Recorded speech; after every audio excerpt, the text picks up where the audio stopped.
This is Keith Helwig from Cops Corrections Videos. If you like my videos, please subscribe. Have you ever had an old friend that you knew always had your back? That no matter what happened, they were going to be there, that they were dependable, that they were never going to let you down. And you kind of walked away from that friendship.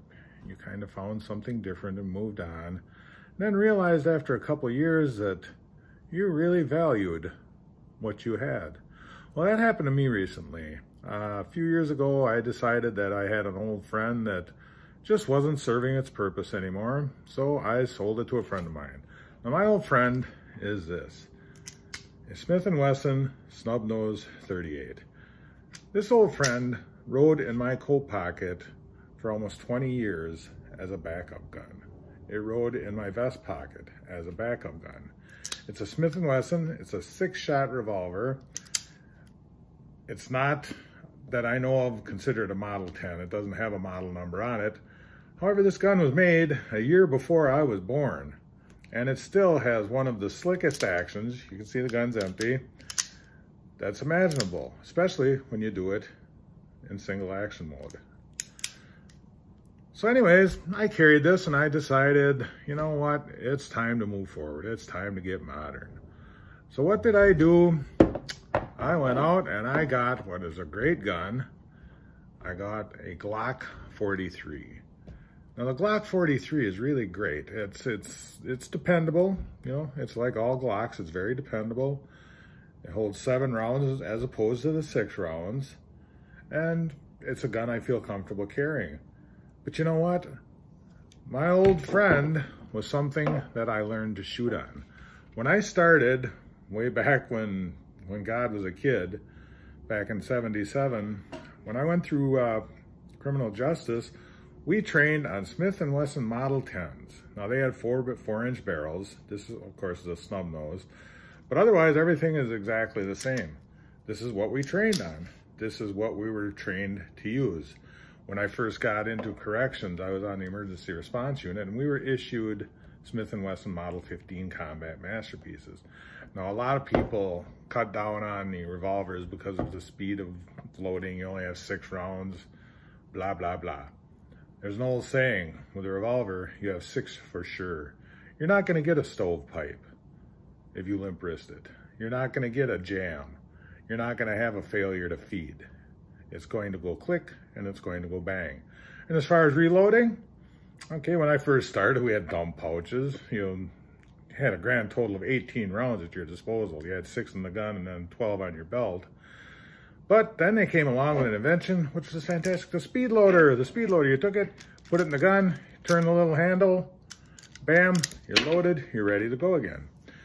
Now, some people think, well, you know, that's not as fast as changing a magazine. A few years ago when I was captain of an ER emergency response unit in the prison, we trained with police officers, and at that time we carried Model 66s. Now, I had one of my officers was a Marine, and he was very gung-ho. Well, one of the departments kind of was giving us a hard time because we still carried revolvers. And the chief of the department, who was really a good shot, was really very proficient,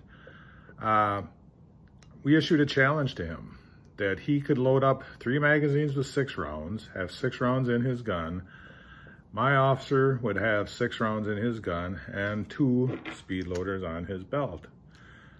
We wanted to see exactly if the semi-automatic was that much faster than a skilled professional with a revolver. So we began to shoot, and geez, guess what? My Marine beat him. He beat him by a couple seconds on the reloads using a old-fashioned revolver with 6 shots and the handy-dandy speed loaders. You know, revolvers have fallen by the way. I've gone to Police Week every year for the past, well, since 2011. And at the start, you saw a lot of people that still carried revolvers. There were some rather large departments. I remember one large department from New Mexico that really surprised me. Every officer still carried a revolver. And you know what? They weren't underarmed with that. When you consider the velocity of a .357 as opposed to a 9mm, there is no comparison. The problem came with the 20-round magazines. You know, when you have 20 rounds and you don't have to reload, that's a definite advantage. However, as a backup, I don't have a problem carrying this as a backup. And if you look at it overall, compare it to the Glock. Compare the size. You know, they're basically the same size. You know, is a Glock more dependable than a revolver? I don't think so. Does it have a distinct advantage over the revolver in some aspects? It definitely does.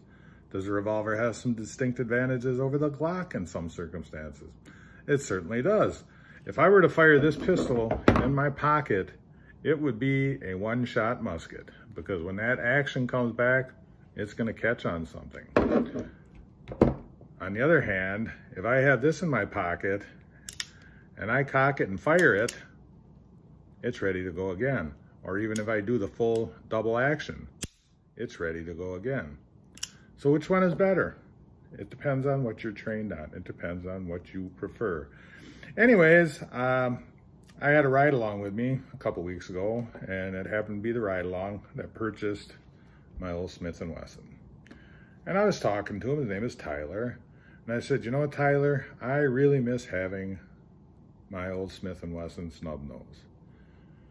So I asked him if he would consider selling it back to me. Well, we worked out a trade. And you know, the thing that surprised me is when Tyler gave me this gun back, he said, you know, Keith, this was always your gun. He said, no matter what I did with it, when I took it out, it was your gun. It's home. It's back where it belongs. And you know what? I'm glad it's back where it belongs. This is a friend. It's dependable. It's always going to be there when I need it. Find that in a gun that you trust. Find that in a person that you trust. Be safe. Watch your back. Until next time, this is Keith Helwig from Cops Corrections Videos.